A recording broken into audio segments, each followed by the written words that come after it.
watery eyes, a runny nose, and a sore throat. These symptoms are sure signs of the return of an unwelcome guest, Haze.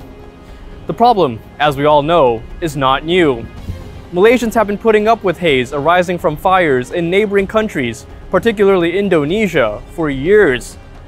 To put the matter to bed once and for all, there have been renewed calls for the introduction of the Transboundary Haze Act.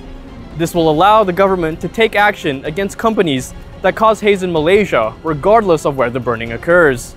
Former Energy, Technology, Science, Climate Change and Environment Minister Yeo Bee Yin says, if enacted, the law will require companies to report landbys in risky areas and oblige Indonesia to share satellite data on hotspots. Most of the big companies, they don't do slash and burn themselves, but we do not know whether or not they buy land that is cleared by slash and burn method. So what we want is to make it mandate in high-risk countries that will cause transboundary haze to disclose the land that they buy and how the method of clearing of the land before they bought the land.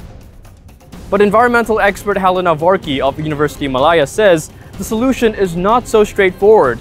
So of course, Malaysia has always tried to be a bit more cautious when dealing with any sensitive issues with Indonesia. So to change the approach to something a bit more legal-based, something a bit more black and white, of course, it is something quite, maybe to say risky or to say a bit out of the ordinary. But at the same time, I think if we do go about the act with a bit of care, I think we are able to navigate and have a win-win situation. So what would a win-win legislation look like? Vorki says Malaysia can build upon existing solutions and learn from Singapore's experience in implementing a similar law in 2014.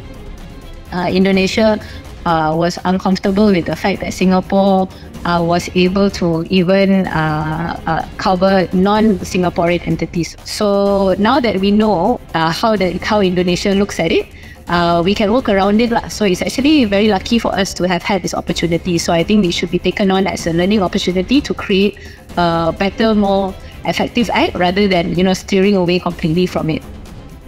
Vorki says this is of utmost priority in keeping with the spirit of ASEAN, which emphasizes good neighborliness and non-interference. After all, even if a law is enacted, Indonesia will play a significant role in holding the culprits accountable.